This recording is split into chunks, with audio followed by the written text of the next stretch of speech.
I am Courtney Carlson, and we are talking about how to communicate healthy boundaries.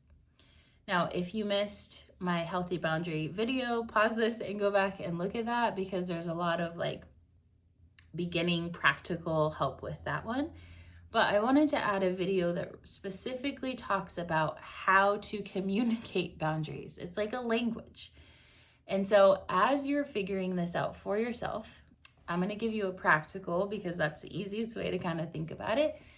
Let's say you already went through my last video of values and boundaries and all the things. And let's say that you've discovered at work, you've allowed them to continually cross an internal boundary. Now, hear me when I say you are not going to go talk to that person yet, okay?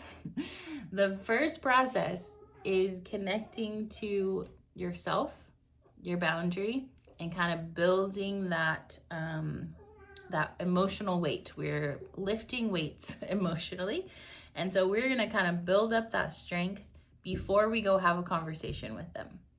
Because I know that it's easy to fall into this place of being mad at someone, like, you're crossing my boundary.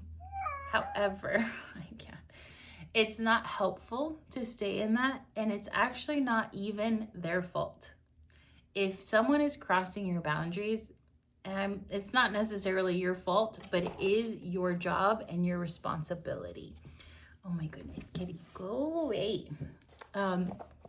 So let's say you've just become aware of, man, I really don't like how this person's tone is to me at work, or I don't like that they don't ask me to do something, they just assume that I'm going to do it, whatever. Your boundary can be wherever you want to be treated better.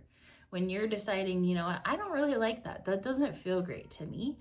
I would love it if something changed. That's how you know you need to communicate a boundary. So the first steps, again, are with yourself and deciding, okay, what's going on with me that I don't like that tone? I don't like that they are just assuming I'm going to do something because whatever. They give me a lot of their work and I don't want that to happen anymore. So you're going to sit with yourself for a minute, put your hand on your heart, kind of connect to, what does that feel like? Well, it feels, demeaning. It feels like I don't have a say. It feels like I'm obligated. It feels like I'm being bulldozed or run over or whatever. Those probably common emotions that you're feeling with that. But I want you to take a minute to kind of figure out specifically, what does that make me feel like that I don't enjoy? Okay, because this matters. This is important. This is not about getting angry at the other person. This is not about taking your power back from them. This is about this internal sense of self and coming to a standard of living. So if your standard of living is, no, I'm going to feel respected everywhere that I am, and I'm not here, that's why we're addressing this. Okay, when it comes to communicating a boundary with a person, you always use, just like therapy, you always use I language and never you. Because again, it is not about control. It's not about them changing their behavior. It is about us expressing a boundary and a need and then adjusting ourselves in order to take care of ourselves. And now there's a place where you invite that person into acknowledging your boundaries and kind of shifting their behavior. So that is true.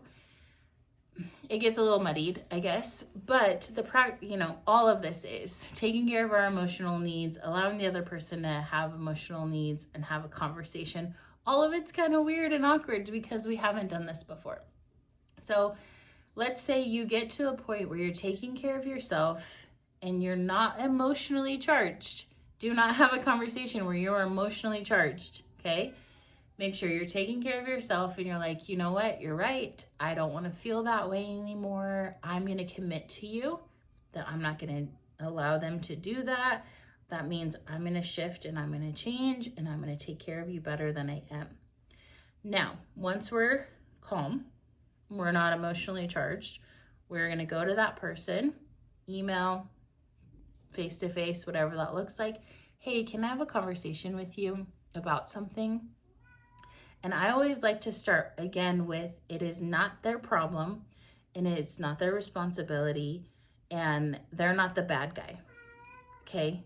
So in having this conversation, we are expressing a need, we're expressing a boundary, but we're keeping the responsibility, which sounds like, this is the part you've been waiting for, which sounds like, hey, when you send an email that doesn't ask me to do a task, when you just send the email and the wording that you say, it makes me feel like I don't have a choice in it, or it makes me feel like you just assume I'm going to do it. And that is not something that I'm willing to do anymore. So I wanted to ask you, and I know you didn't know that, right? So you see how we're taking responsibility.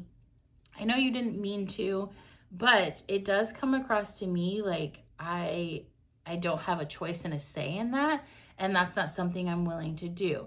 So I wanted to know if you would consider rephrasing it as a question when you ask me to do something. Now we need to let them respond.